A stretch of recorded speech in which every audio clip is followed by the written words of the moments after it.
Everywhere is freaks and Harrys, dykes and fairies. Tell me where is sanity?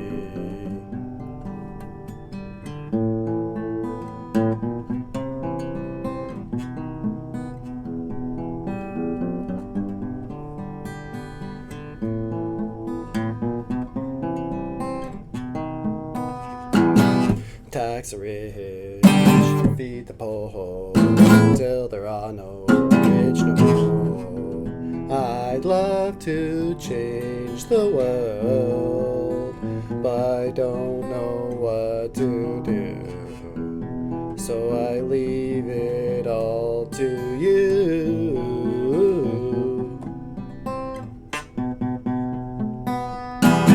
Population keeps on breeding, nations bleeding, still more bleeding economy.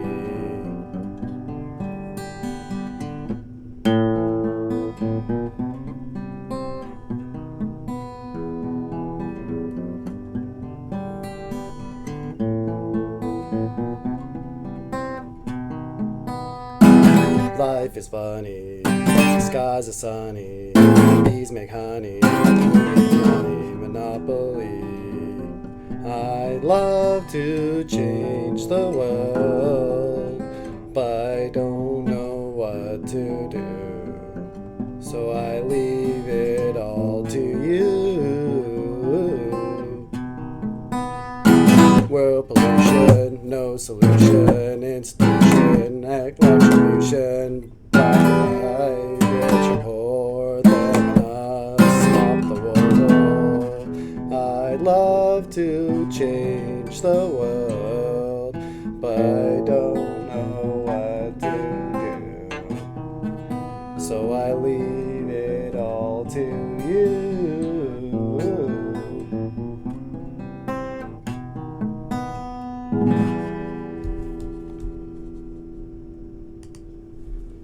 All right, and welcome to A Canadian Moment. There's the intro for today. That's like the 5th time I've played that, and I didn't do it perfect again. Listening to my edits, I have decided I'm not going to record the best one I can and then put that one in, and then just do that for every single show, especially because I mentioned it in the beginning of the last show, I'm not that good at guitar. I think this might be an opportunity for me to get good at at least one song. So I will embarrass myself at the beginning of every show until this is a good song to play. But thank you very much for joining us. I am Mike. You're here with me at A Canadian Moment. Welcome to A Canadian Moment, and I hope you enjoy the show.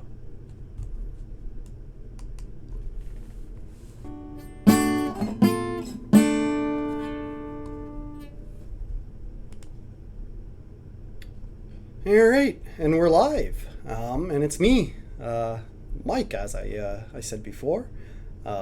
Let's see here. I was going to start things a little bit differently. Let's start off actually with you looking at me just like this. It's a little bit easier. The Canadian flag and the American flag in the background, we don't have to have that on right now. I think that's great for the intro there, and we'll just leave it like that. And maybe we'll start off the show just like this. And so yeah, welcome to A Canadian Moment, and I am Mike, and thank you very much for being a part of this show. And thank you everybody who checks out the show periodically and checks out my old shows and stuff. I am putting work into it, and there are people who check it out and really enjoy it, and I appreciate that. That's really cool, and I hope that you guys find value in this. I know a lot of friends and family watch this stuff, so thank you guys. I hope it's entertaining, even if it's a little bit goofy, like playing my guitar there and stuff. As I keep going, I expect I'll be getting better anyway, but I try to make sure everything is good and well put together. So thank you very much for being a part of it. Today we're going to be talking a little bit more about our numbers and about where the numbers come from, about COVID numbers, and about the suggestions from the government with what we should be doing for our holidays. I'm going to be showing things about what the government has suggested so far for this holiday, and I'll be showing you about the Pcr test and why the government using those numbers to make these suggestions to us, in my opinion, is pretty ridiculous. But you'll see all the data that I got and why I think this way, and you guys can decide for yourself. Anyway, let's get into it. This is going to be a little bit of a choppy segue because this is the first time I'm doing it in this fashion, but let's see how smooth I can make it, eh? But she is going to be introducing our show because she's going to, she's going to wish you all a happy holiday. Some folks might already have seen this. Happy holidays, everyone. I wanted to take a moment to send my warmest wishes to everyone celebrating Kwanzaa. Like so many other holidays, we will be celebrating Kwanzaa a little differently this season in our home. We'll be doing it over Zoom. You know, my sister and I, we grew up celebrating Kwanzaa. The reason why a lot of people are mocking Kamala Harris to talk about celebrating Kwanzaa, if you don't know what Kwanzaa is a specific religion, like a specific way of celebrating Christmas. Here, let me just, instead of talking about my arse, let's bring up the definition of Kwanzaa, okay? Define Kwanzaa. 2 A's.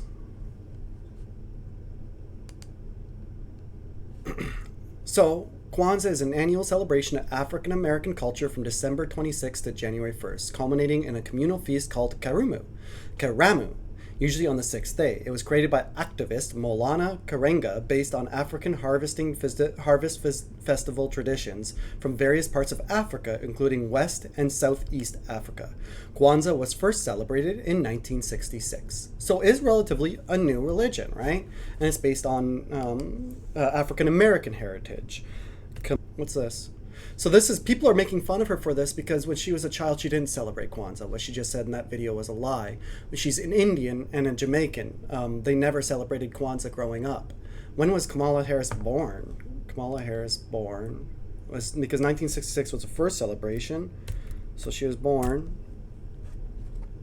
Let's find out if she could have been maybe 1 year just celebrated it, right? 1964 was when she was born. So I guess at some point in the future, as an Indian Jamaican, for some reason she celebrated Kwanzaa, if we're going to take her word for it.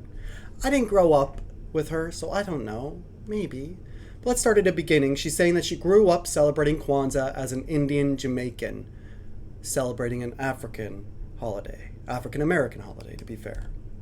Happy holidays, everyone. I wanted to take a moment to send my warmest wishes to everyone celebrating Kwanzaa. Like so many other holidays, we will be celebrating Kwanzaa a little differently this season in our home. We'll be doing it over Zoom. You know, my sister and I, we grew up celebrating Kwanzaa. Every year, our family extended family, we would gather around across multiple generations. Every year, and multiple we'd tell generations. stories. The kids would sit on the carpet, and the elders would sit in chairs. And the elders. And we would light the candles, and of course, afterwards, have a beautiful meal. And of course, there was always the discussion of the 7 principles. And my favorite, I have to tell you, was always the one about self-determination, Kujichagulia. And, you know, essentially it's about be and do. Be the person you want to be and do the things you want. She's tightened up quite a bit on this part of her story, eh? Look at her eyes. She's really focusing on remembering something. What was it? The 7 traditions of Kwanzaa? The 7 traditions of Kwanzaa. Poor girl probably hasn't had to look at the 7 principles of Kwanzaa. She probably hasn't had to look at this since she was a child celebrating Kwanzaa, a Muslim holiday. During the week of Kwanzaa, families and communities come together. Well, let's see these 7. There's Umoja. Umoja means unity. Kujikakulia, self-determination. Kujikakulia. I should go back to our video to see how I say it properly. Straight from the native's mouth, as they say, right? To define ourselves, name ourselves, create for ourselves, and speak for ourselves. Song for reflection. I am the black gold of the sun. Okay, thought for the day. Black. It's quite a thought for the day. We didn't know we wouldn't return. We simply believed some terrible calamity had befallen us, that our gods had let tragedy come because we had not honored them. But we were wrong. We were warriors and hunters, poets and jolly, farmers and soothsayers. We were magicians and healers, artisans and thinkers, writers and dancers. We were fathers and mothers, sisters and brothers, cousins and kinsmen. We were lovers and we were home. We loved the land and it loved us. We were black like the land and kissed by the sun. We knew our strengths and our frailties. We knew much needed improvement, but we were home. That's cute. I like it. Let's go back to her remembering her wonderful youth around, I can't say, we'll rewind so she can say it again. I feel bad destroying it. And, essentially determination, Kujichagulia. And, essentially it's about be and do. Be the person you want to be and do the things you want to do and do the things that need to be done. It's about not letting anyone write our future for us, but instead going out and writing it for ourselves. And that principle motivates me today as we seek to confront the challenges facing. So maybe when she was celebrating it year after year as an Indian Jamaican, they just found something else in there.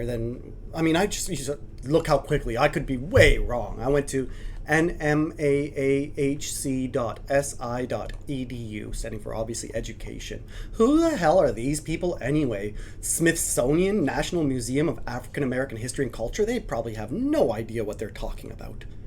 They wrote this a year ago, for Pete's sake. Did they even do investigating? I don't know. She knows. Our country, she celebrated it every year. And to build a brighter future for all Americans. So to everyone who is celebrating, happy Kwanzaa from our family to yours. You know what? When she's not smiling, she actually look genuine there. When she said to all our Americans, that smile dropped and I saw genuineness in those eyes.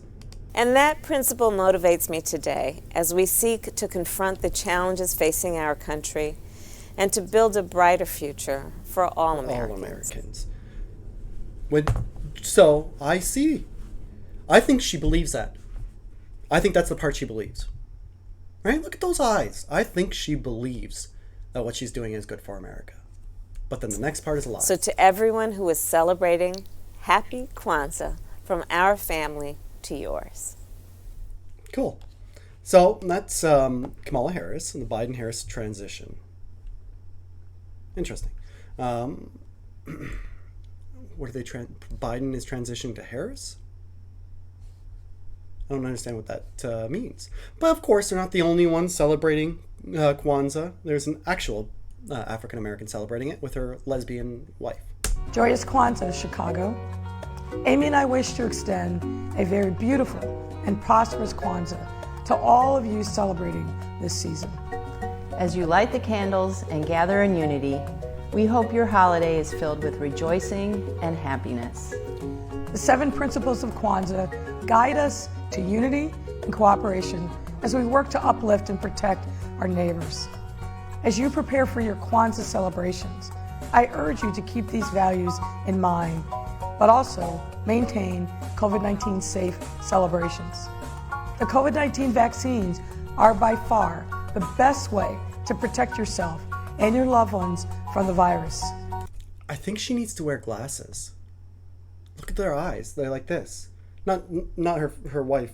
She's got the glasses on actually, but I think she needs glasses. I noticed that she didn't pick a favorite. I like that actually. She wasn't going to bullshit me about a favorite and try to look it up. Anyone who isn't vaccinated should get one as soon as possible to be protected for the holidays. And that includes 5 to 11-year-olds who are now eligible for the Pfizer vaccine. Fully vaccinated people can gather with others face. who have been fully vaccinated without restrictions. Okay. If you are not vaccinated, we recommend that you don't attend any large gatherings. You don't look like you're If you recommending still shit. plan to do so, we encourage you to get a COVID test before attending, Okay. while also masking and social distancing when possible. Got it. Just get But that on my face, crazy. if you are sick She's or like, is she gotta experiencing COVID or flu-like symptoms, she just sniffle? you should not attend any gatherings, even if you're vaccinated. We wish you a wonderful 7-night celebration and hope they are filled with renewal and joy. May the light of peace bring happiness to your home as we wish you the warmth and togetherness of Kwanzaa. Habari Gandhi, Chicago. That was a lot longer than Kamala. They had to fit in a good 5 minutes of scare your pants off propaganda. This is how Canadians in Calgary, where I just came from, this is how they're celebrating Christmas. They don't know much about this Kwanzaa business out there. Freedom fighters, I mean, and that's the thing, everyone that fights for freedom is the hero. Yeah. You know, God is looking for... My mother said, what's his accent? It's French-Canadian, if anybody's wondering. Heroes right now, heroes that will not sit behind a computer screen, but heroes that will say, hey, enough is enough. We gotta come out and be humans again. I say that we're committing thought crimes, and it's good to commit thought crimes before they become real crimes, you know what I mean? If you were wondering why they are attacking Christmas every single year with a passion, know this, that the liars hate the truth. I'm going to say something that is politically incorrect, but I don't care. Merry Christmas to you all! And let's have the best caroling in the country. Keep in mind, the reason why I showed you the United States mayors their opinions on the holidays is because they've done this in Canada so much that people now do that. And that's a pastor. We'll play some more of this. That's Pastor Davis. I believe is his name, Pastor Davis. And he's protesting the vax mandates and the lockdowns and the stripping away. We're not allowed to visit our family and stuff for Christmas. Well, a lot of rules and regulations, a lot like what you actually just heard from the Chicago mayor, a lot of the same thing, but across the entire country, not just in like one province or in one city. The entire country has to do this. And that's why you're going to see this unrest. Warning, censorship.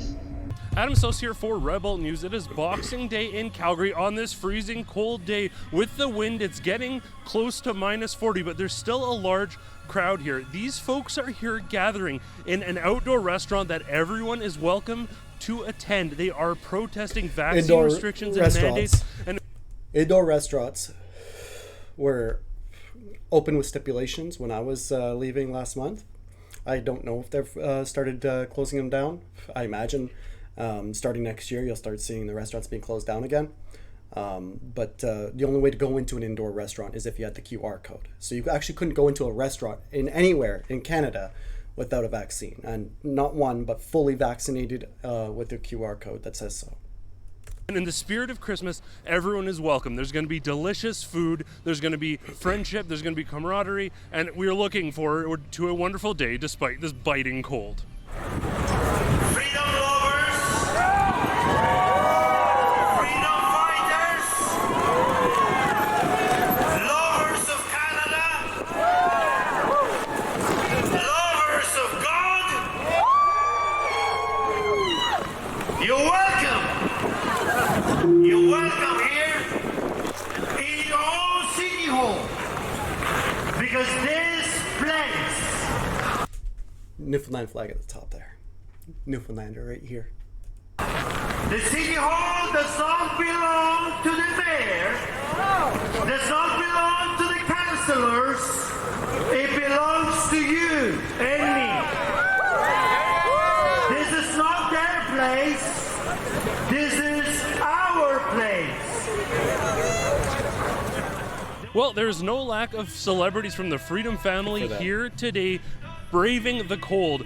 Chris Scott of the Whistle Stop Cafe, members of the quote-unquote restaurant rebellion that took place across Canada. Topping it all off, leading everyone and bringing everyone together is Pastor Artur Pawlowski, a name that you surely know from his brave stance and his refusal to shut his doors. All those people and more are here braving the cold to be together for a Christmas celebration. The wannabe tyrants have forgotten that they work for us, not the other way around.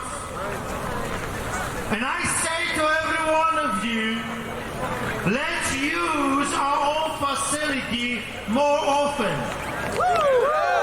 We should be doing this every month right here at City Hall. So I am here with Pastor Artur Pawlowski. That's Pastor Davis. I believe is his name, Pastor Davis. And he's Who has organized this giant restaurant opening outdoors, very much a Christmas celebration on Boxing Day. Pastor Artur, did you that's Pastor Davis. I believe is his name, Pastor Davis. And he's expect this many people with this level of coldness we're dealing with? Now I have to admit, minus 35 in the windshield worried me. But look at those people. Those are the real Canadians. They're not liberal snowflakes. They are the real deal, hardcore freedom lovers, freedom fighters, that came together as a family, because that's what we are, Adam. We are a family. Right now what we are witnessing is a separation between the villains and the good people. We are in fact not in this together with the villains or the politicians, but here we are in this together with the people, and they showed it. They came, and it's going to be a great time. We got AAA steaks for everyone, and we got caroling, which, as you know, it's extremely dangerous, especially this time of the year. Sorry, that gets me every time. Good for them. Good for them. Let's move on. Let's move on and remind us of why people like that should stand up and say what they feel. There is not enough people like that in Canada. And there are a lot of people like that in America. A lot. But they're trying to stop you. They're trying to stop you. This is what this is for. This is the happy Kwanzaas. This is what they're doing. They're trying to take you. Oh, I just lost my mouse. What is this? Fucking George Soros bullshit? Like, this is why these guys are doing this, is because they're trying to make you forget about what it means to be who you are, right? They're trying to make me forget what it means to be who I am. And more people need to kind of just say what's right. And I think that's a good thing. Let's move on. So we're going to talk a little bit about how they're trying to do that. It's not with Kwanzaa, please. I know it's not with Kwanzaa.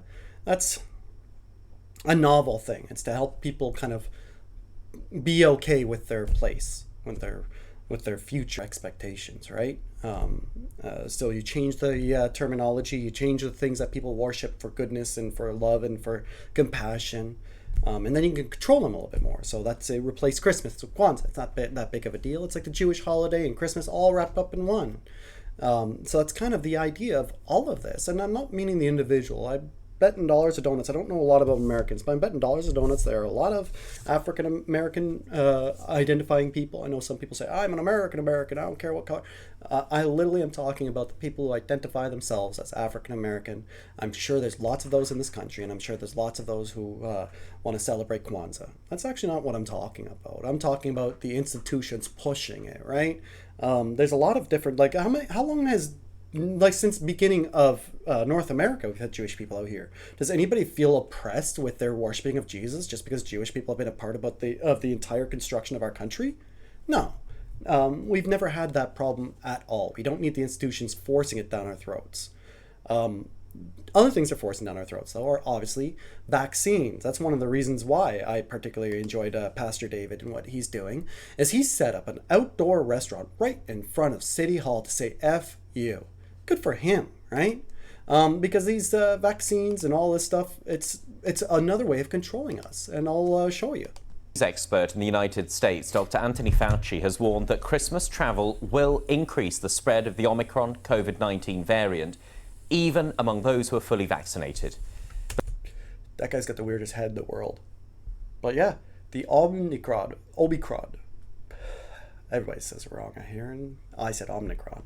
The Omicron variant of the virus is now right there in the news, all over our faces. And what did he say?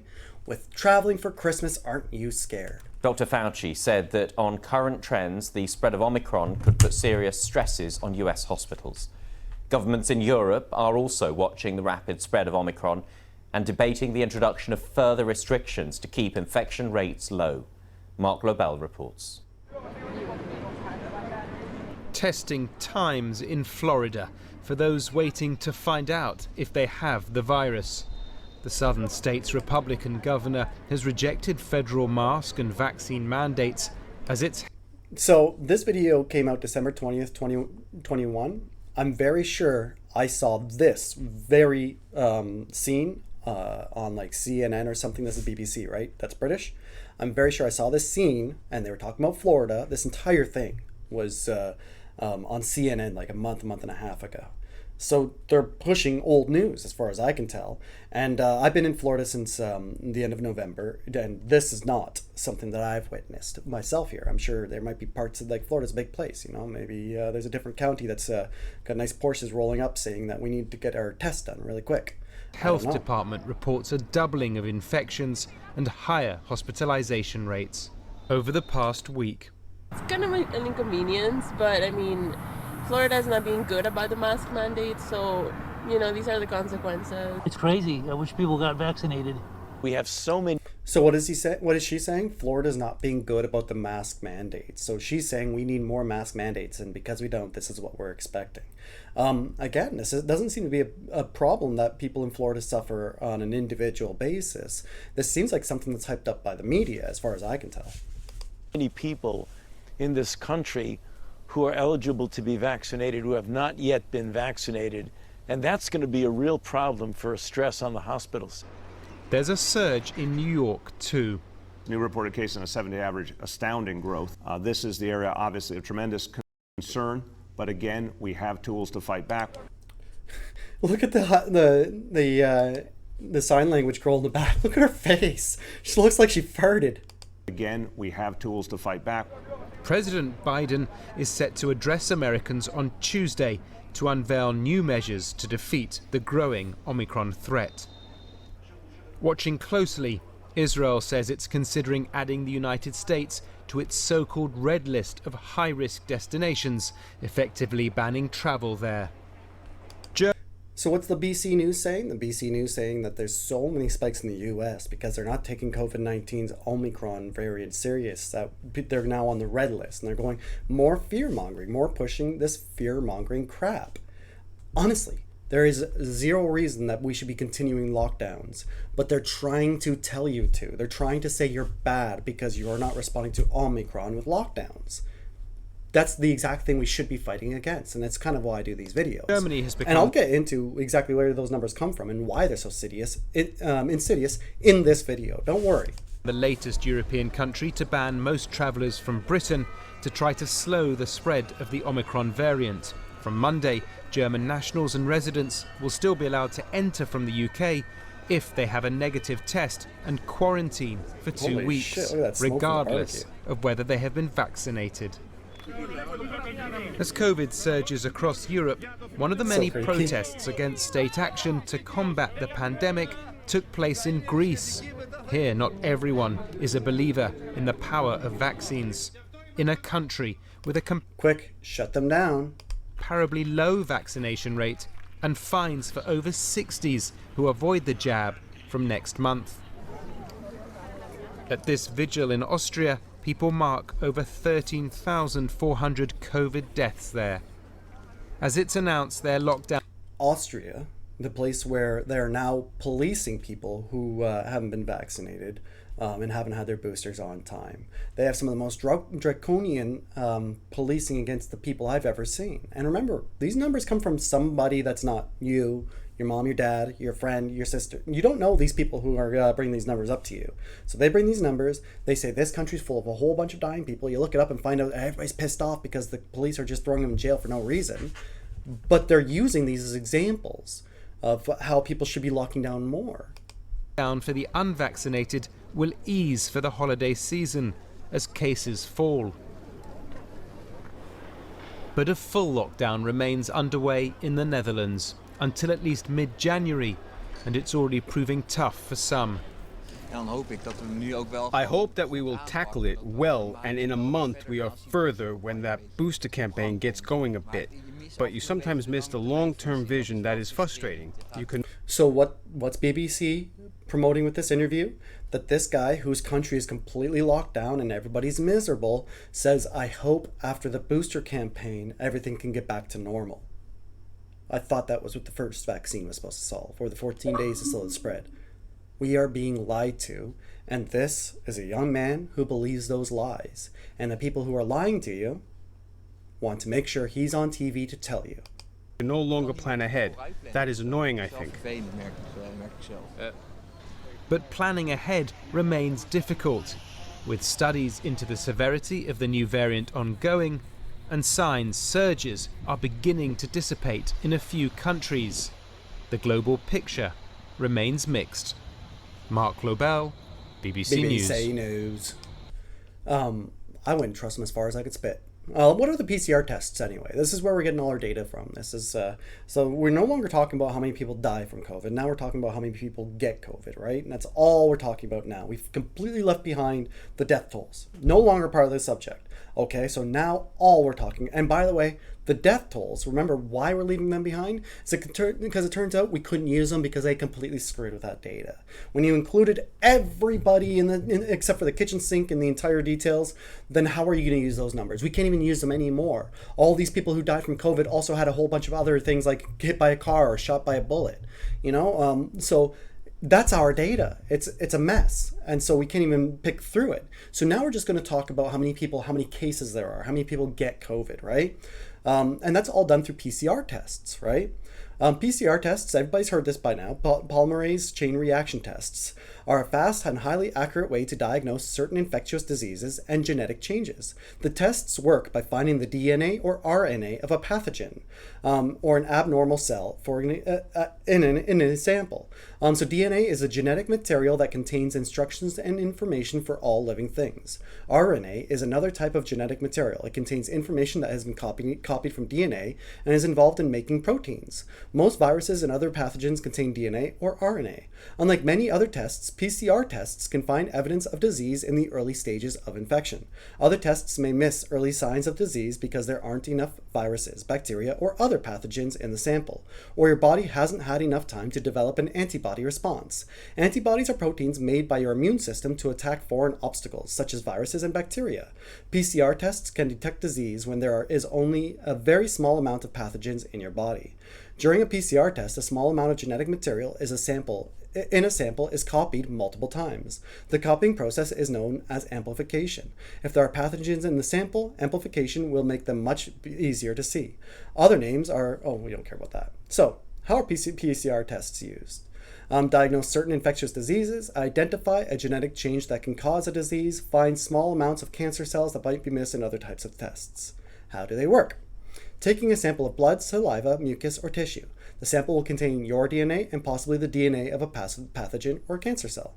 The sample is put into a special machine. An enzyme called polymerase is added to the sample, and this causes the sample to produce copies. The copying process is repeated multiple times. After about an hour, billions of copies are made. If a virus or pathogen is present, it will be indicated on the machine. Certain viruses, including COVID-19, are made up of RNA rather than DNA. For these devices, the RNA must be charged into DNA before copying.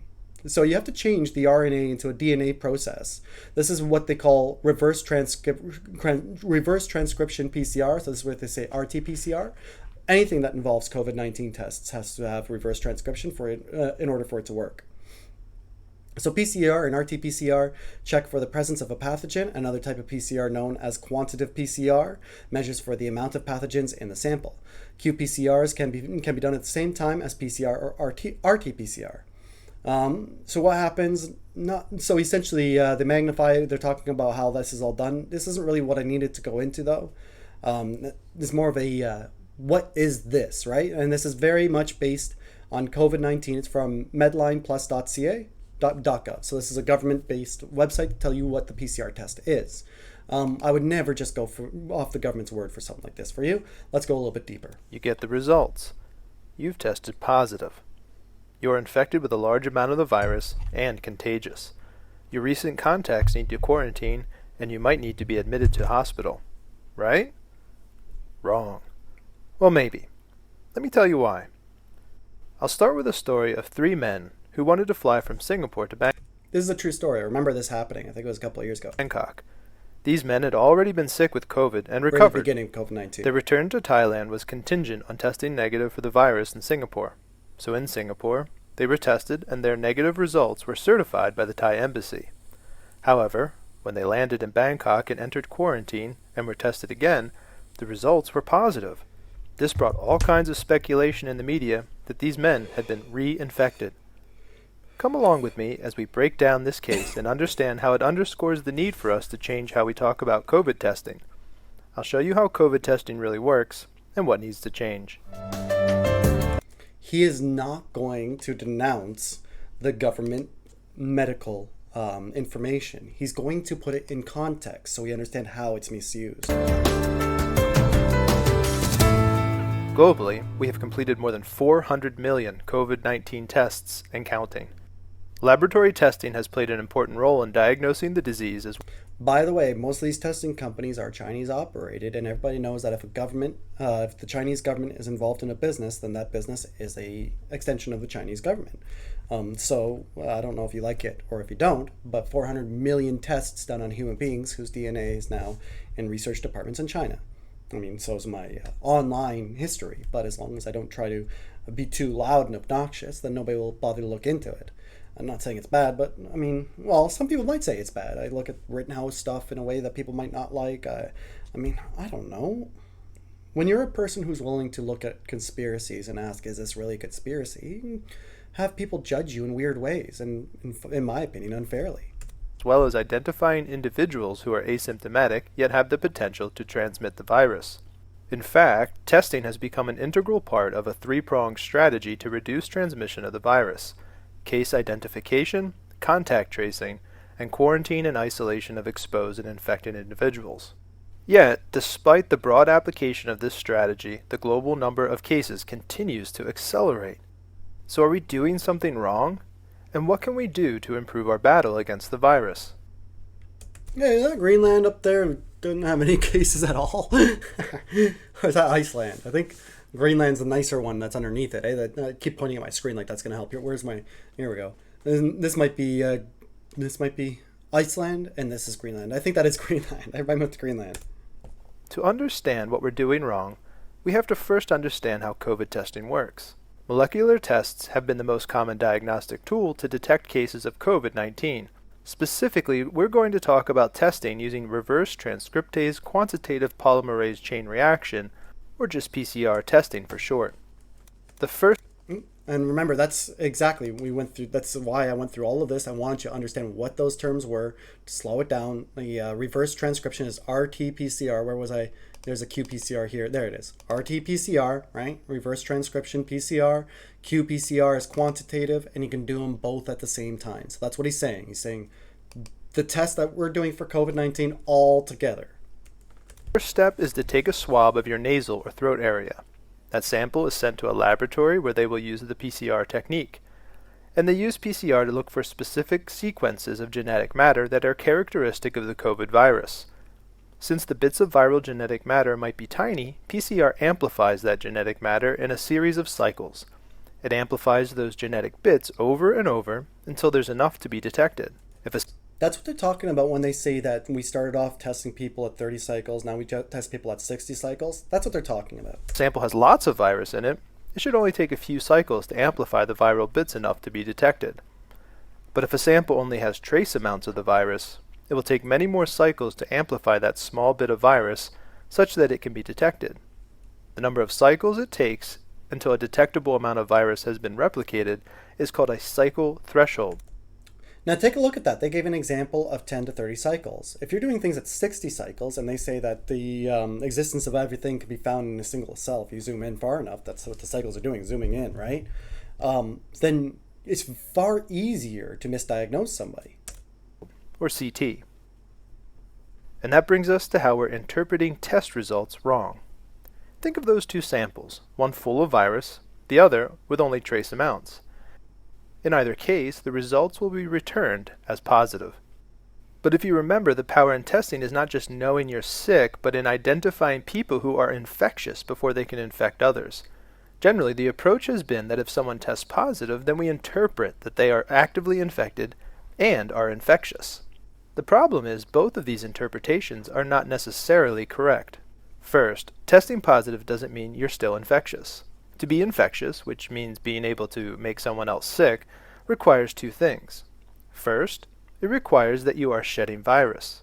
Shedding virus means that virus is found in your droplets. Do you remember everybody telling you had to rub each other's elbows to say hi and so you don't spread the virus? Where's his face? Right? And he's got it tucked right in there really good, right? But what if you go, whoop, you just spray it on your elbow that you're going to now rub on each other. Anybody who's watching this and like the rubbing elbows fad, you're an idiot. Created when you sneeze, cough, or breathe. PCR testing absolutely tells us whether you are shedding virus. The second thing infectiousness requires, though, is that the virus you're shedding is viable. In other words, I mean, who the fuck sneezes like that? Gross people do. That's who. Nobody goes near them. that the virus can survive and grow. PCR doesn't do this. To do that, we have to isolate the virus sample in the lab, culture it, and see whether it replicates. So PCR doesn't actually measure infectiousness. But remember earlier, I talked about that cycle threshold? Well, studies have shown that there is a relationship between cycle threshold and infectiousness. So the CT can act as a good indicator of whether or not somebody is infectious. So they've been able to actually do this entire time. They've foregone the quality of the PCR test that they're supposed to use, and they've gone completely towards just increasing the amount of cycles, and that's why they're finding more infections. This study, published on August 13th by researchers at Public Health England, shows us exactly how infectiousness is related to the PCR cycle threshold. What we see is that at low CT values of 15 to 20, meaning lots of virus in the sample, nearly 100% of the virus that was shed was infectious. However, as the CT value increased to 35 cycles... 35 cycles! Look at the quality of the infection. It's not infectious at all. That's what I'm going to let him play through. He's going to say himself, we've gone up to 60 fucking cycles. I don't know if I should swear this much on Rumble, but it's blowing my mind. Are higher, where only trace amounts of virus were sampled. Virtually none of that virus could be cultured. So those individuals were not infectious. The problem, though, is that results are generally reported back to the physician as positive or negative. It gives a simple yes-no answer to the question of whether a patient is infected.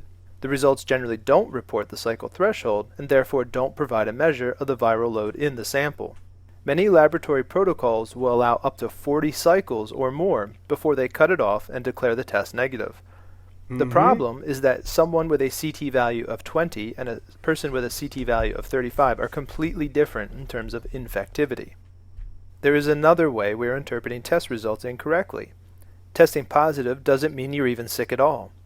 PCR testing is so good at detecting viral bits that it can even detect fragments of viral matter that our body may shed well after we've already recovered. We know this because we have documented several case studies in which virus was shed for weeks and even months after recovery. This case report from Italy shows a man who shed virus and tested positive for 63 days. One patient in China shed the virus for 3 months.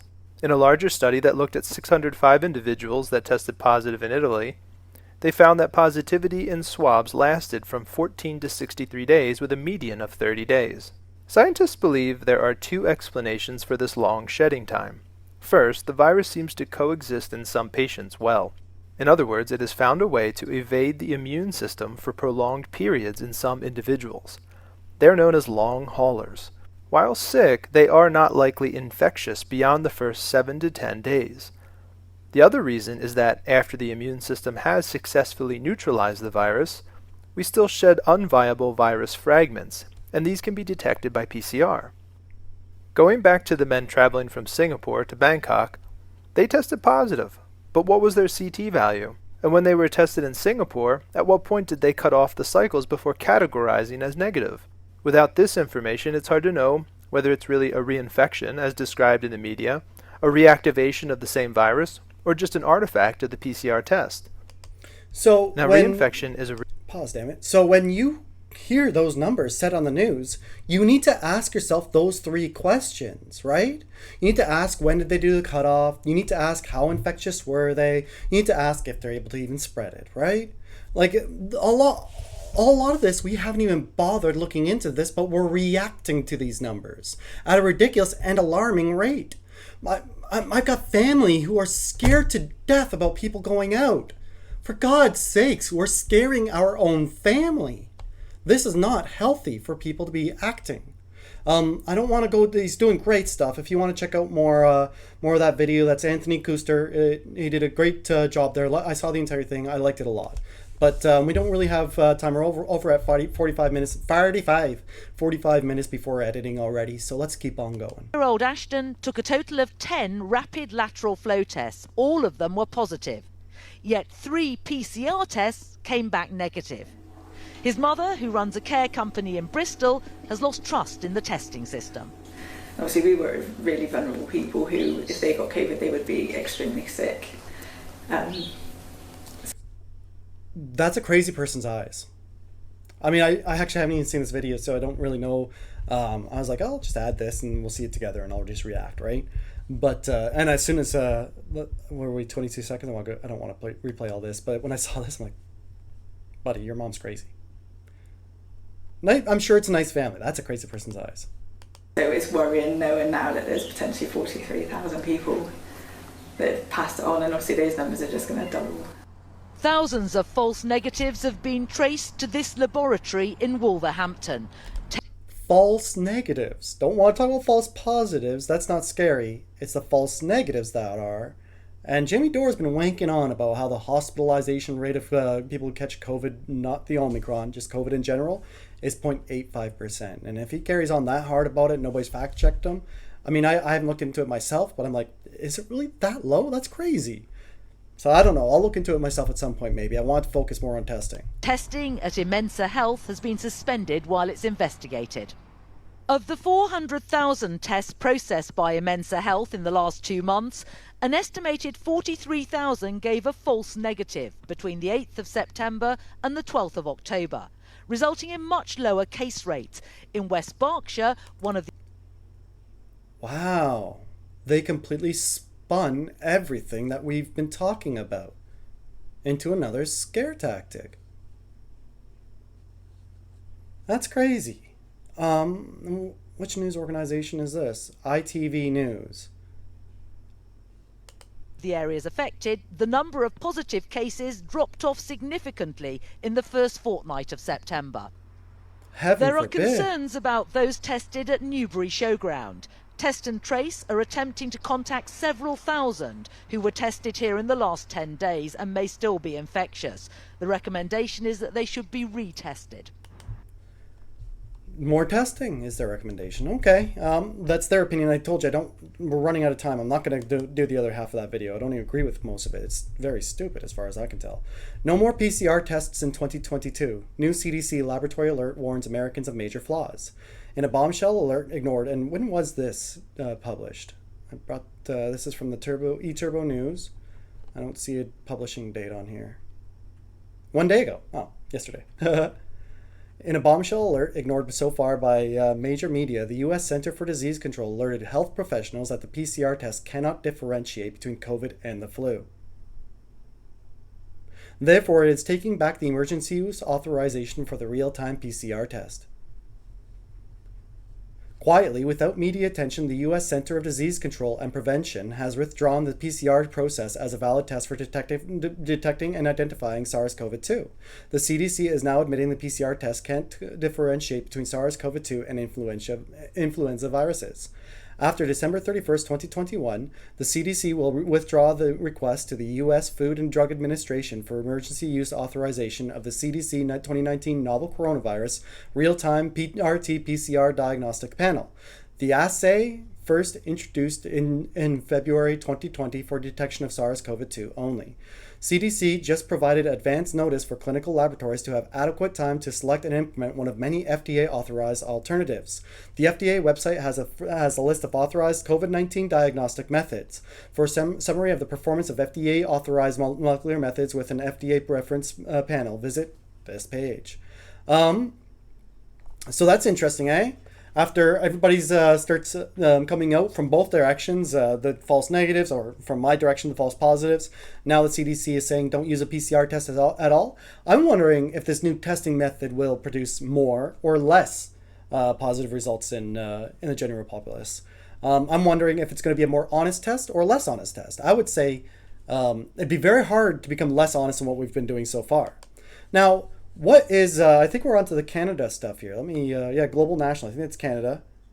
Yes, this is COVID-19 Canada. This is our reaction in Vancouver to the Omicron.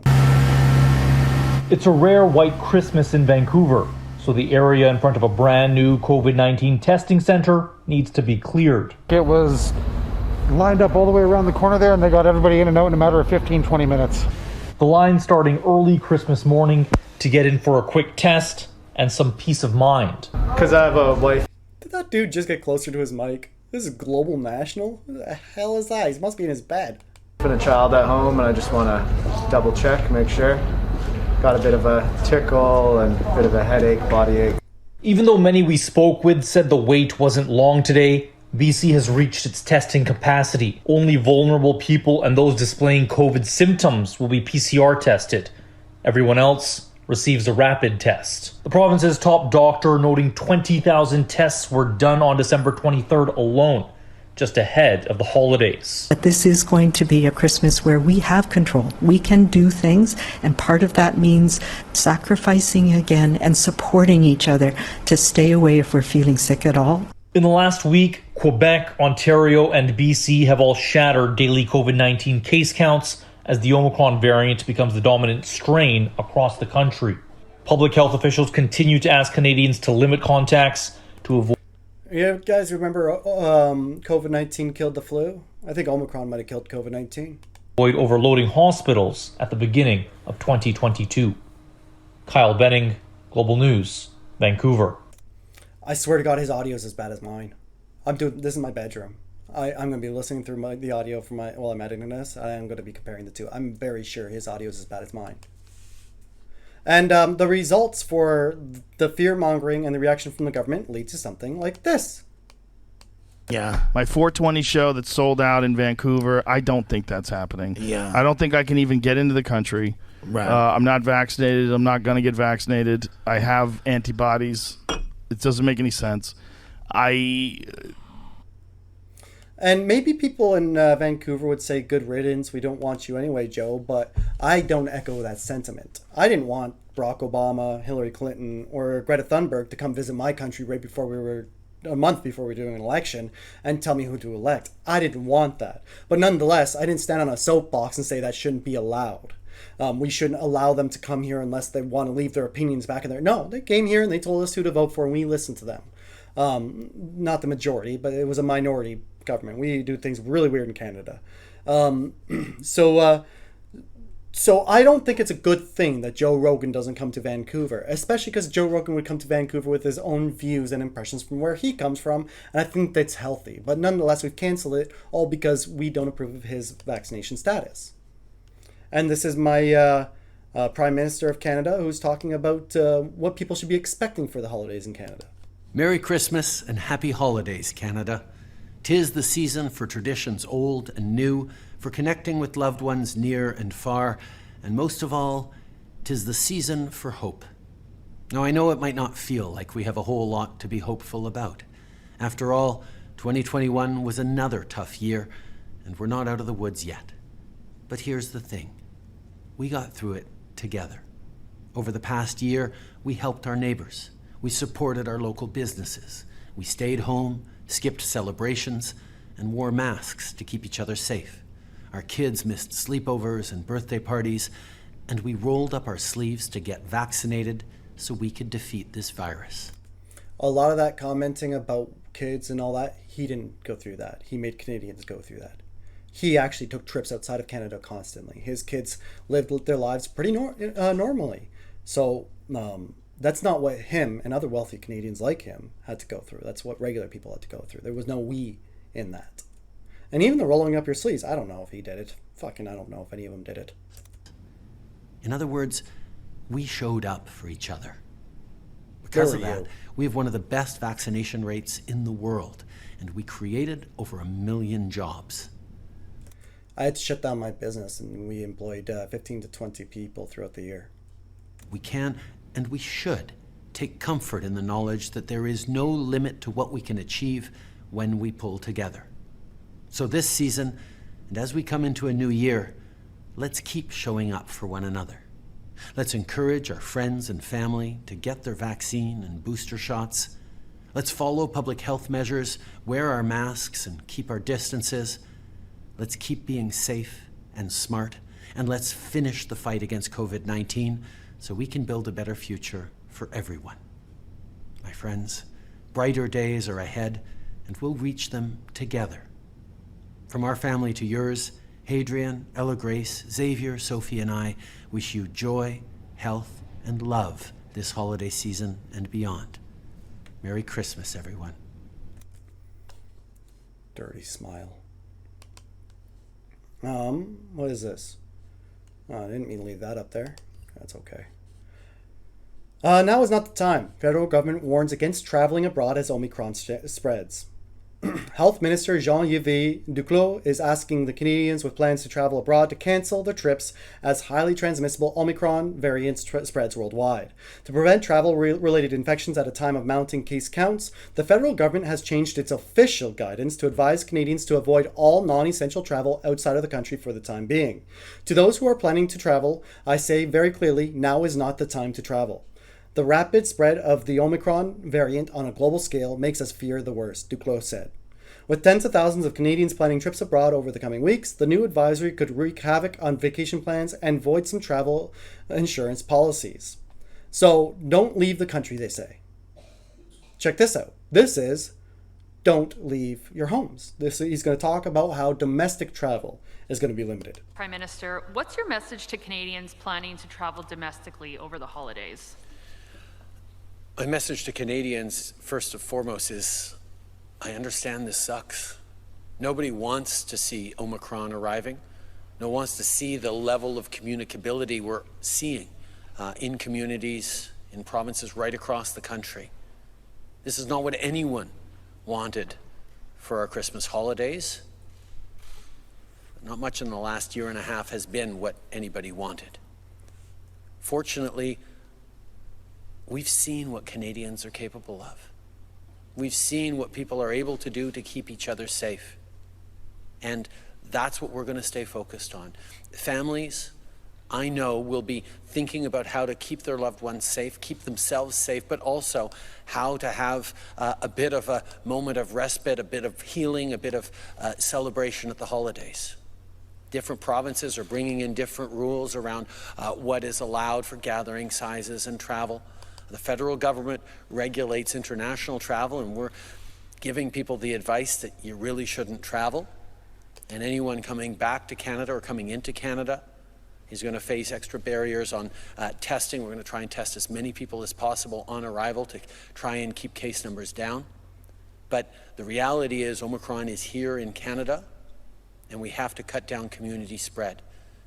So Canadians will, I know, be continuing to demonstrate the thoughtfulness and the care that they've shown, not just for themselves and their loved ones, but also for healthcare workers and frontline workers and our healthcare systems that have come so close to being overwhelmed time and time again, to keep the case numbers low, to, yes, have a good holiday season, but to do it safely. That's a liar, standing up there. Oh, and there's their 7 principles of Kwanzaa. And one more time, because he did such a great job moving me. So we're dealing with? Now, I have to admit, minus 35 in the windshield worried me. But look at those people. Those are the real Canadians. They're not liberal snowflakes. They are the real deal, hardcore freedom lovers, freedom fighters, that came together as a family, because that's what we are, Adam. We are a family. Right now what we are witnessing is a separation between the villains and the good people. We are in fact not in this together with the villains, with the politicians, but here we are in this together with the people, and they showed it. They came, and it's going to be a great time. We got AAA steaks for everyone, and we got caroling, which, as you know, it's extremely dangerous. Especially this time of the year. Good for him. Good for him. And good for all of you. Good for all of you who sat through this entire video, whether you agreed with everything or didn't, or agreed with none of it at all. Good for all of you who say that people should have the right to think and choose for themselves. That's why you would have sat through the entire video, because in your own opinion, you see something wrong here where they're taking away those rights. That's the only reason why you would sit here and be like, oh, let me hear what you think on this. Good for you. And good for you who share this with people who might not agree with me. And good for you who don't agree, who decided to at least think about it. Good for all of you. Because people don't want us to have our freedoms. People don't want us to come together and solve our problems. They don't want us to do this. Man, they look so sad. 2 of the saddest looking people I've ever seen. How stressed do they look, eh? Even Harris, how stressed does she look? That's a stressed out face. They don't want us to be happy because they're not happy. I'm going to let you in on a little secret. Life ain't perfect, but I'm still a happy guy. And I want to help people find happiness, and I want to make the world a better place to live in my own little way. And I appreciate everybody who decided to be a part of this conversation with me, as I always appreciate, you know? I think that you guys are all fantastic, and I think that there's a lot of friends and family. My father is always at the helm. If you want to check him out, anybody with businesses or interest in help for business direction, certainly give a little Facebook check out for At the Helm or anything like that. I'm saying this because not only does my father operate a honest Canadian business and has done so for a very long time, but I love him, so I don't mind bringing him up during one of my videos. So yeah, everybody, stay safe, look after each other, and keep your stick on the ice, eh?